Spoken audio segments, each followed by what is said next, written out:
back again, 13th final round. Get the opportunity to speak to Viddal Riley. I was stood next to you actually at the press conference week. The Dubois and AJ. It was a crazy week that. It turned out to be even crazier by the end of the week. But madness. It was just full on, wasn't it? It was just a full on week. I never seen it like it. I felt for the fighters. I was watching the fights thinking I'm tired. So I don't know how you could. A lot of media, a lot of responsibility, but it comes to the job, innit? We know that. It comes to the job. You got, especially when you're fighting on that stage, you gotta do all the bits and pieces around the side, man. One of the things I appreciate most about you is not only you've got the skills that pay the bills, but you also understand where the side of the entertainment side of boxing is going, and you utilize that to your advantage. You know, like there was always been a system of amateurs go pro, get promoted, get a manager, this, that, and the other. You're a little bit of a promoter's dream because you helped them out with that. You do that quite well. Tell us where that entrepreneurs comes from. It wasn't intentional. I can't lie. It wasn't intentional. It just happened through training the YouTube community. I didn't even know how big that community was. I didn't realize that. Like I said, I've been fighting for my life. I didn't mention YouTube to you back in the day. Do you know what I mean? It was never on my mind. But through work, through stumbling across the right people, you realize there's different avenues in life. And you realize that, okay, this can be built alongside what I really want to do and what I've been doing for years. And I've got a great team I'm grateful for, which allow me to keep the balance, because without the team, you wouldn't be able to do it, man. You wouldn't be able to do it. Boxing's too demanding to think that you can be like a full-time influencer and a boxer. You only can do that with a team, so I have to shout out my team for allowing me to continue what I discovered. Would you say that? Sorry, people need to realise that Viddal's a proper fighter, bro. He's been doing it since he was a kid, and I know that myself because I remember him coming up as a junior, as a youth. I remember seeing videos of him knocking kids out as a junior and a youth, and that's unheard of. You don't see much of that at all. There's videos going around GB of this kid, how talented he was, knocking kids spark out. So I know he's got the whole, social media side on lock, but people look a lot into that and forget that this kid can really fight, and that's what people are going to find out. You can see that. You can see that when you see it. I know, like a lot of people are going to ask questions on the media side and never box, so there's going to be straight questions. But if you box, you can see the footwork, you can see the IQ, you can see the traps, you can see what he's trying to do. Do you understand what I mean? How have you found that balance between the two?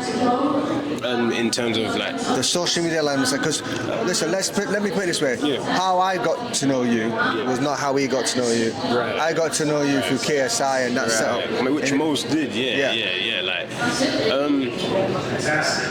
I think it's like anything. Learning how to balance anything new is going to be difficult. If you have a kid and you go to work, it's not going to balance it perfectly straight away. Same with the socials and boxing. There's a time where I'm trying maybe too much to focus on the socials, and boxing ain't getting enough. And then there's times where you go completely into boxing mode, which I prefer because I don't want to get my head punched in. So I'd rather completely dive into the boxing and let the socials slack. But again, that's where the team comes in, because that's where I do need to be locked in. I do need to be zoned in. I am going into these big domestic fights, God willing, in the new year, and that requires more than fighting in your first, second, third, fourth round, you know what I mean? So it's really on the team to do their part, which they do, and it allows me to keep it going. Otherwise, it would shut down. I wouldn't be able to do it. So the social media side, correct me if I'm wrong, that started coaching, right? Yeah. You were coaching? Yes. So are you still coaching at all? Or? No. Again, one of those things where you have to make your decision on what you want to do. I felt at a time that if I continued to coach, I would have just become a coach. And I was way too young to just become a coach. I was like 19, 20. And I've got all the potential in the world to be a great fighter, not just a medium level fighter. I feel like I can go all the way. If I didn't have that belief, I would have just coached, because I was getting paid well. I was, I'm flying around the world. I'm getting followers. It's much easier than getting punched in your face. But I just know I've got something to give to this game, man. 100%. What people don't realise as well, and you'll know better than me, there's a lot of wear and tear with culture, isn't there? That can affect you in the pro game. And that's why it was great to see you, 100% with the boxing now. Yeah, you can't. It's one of those games, man. It's like you gotta put it in. You gotta put it in. It don't matter how talented you are, how long you've been doing it. Like, people's lives are on the line, bro. Like, my life is on the line. People think, oh, your life is set because you got socials and whatnot. But I've been boxing my whole life.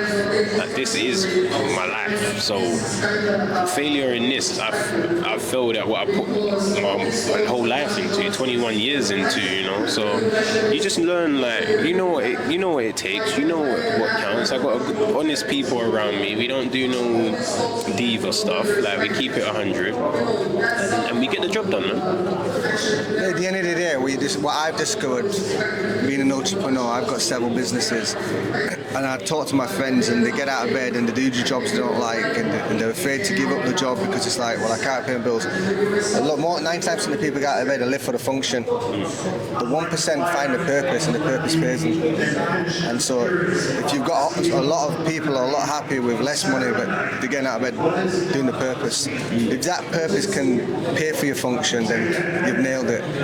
That's it. I believe that's the ultimate goal, isn't it? That's everyone's ultimate goal, to get paid for their passion. And I mean, just like any passion, you're not always going to be as in love with it as you are at different times.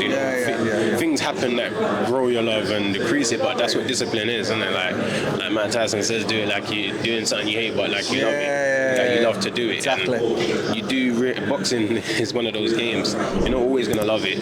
There's not much to love about it, to be honest, apart from like the pure art of fighting. So you just have to have that determination. You gotta have that drive to say, no matter if it's a good day, bad day, sad day, I'm gonna go and put some work in. And that's what I've, really honed in and seen the improvements from adopting that mindset in its entirety. Would you say, because it's a funny thing, we're all being hit in the head, we've all sparred, we've all fought. It's a weird thing. It's a love-hate kind of thing, isn't it? It's like we can't live with it, you can't live without it. Would you say that I found, like, back end of it, all the way through the journey, seeing other people now, people always say to me, why do you open a boxing gym? You're so talented, you could train fighters. I don't have a passion to train people because 5 years I give to you and you can walk away. It's like, you understand? I'm not in that lane.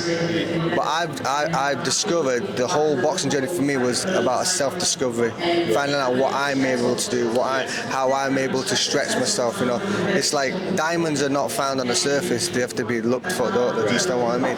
And you don't know what you're able to do if it's just handed to you.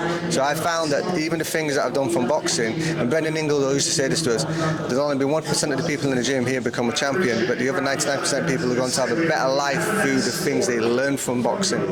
The self-discipline, how to sort your life out. A lot of people the general public, they live off motivation, not self-discipline. Understand why motivation comes and goes, self-discipline is ultimately...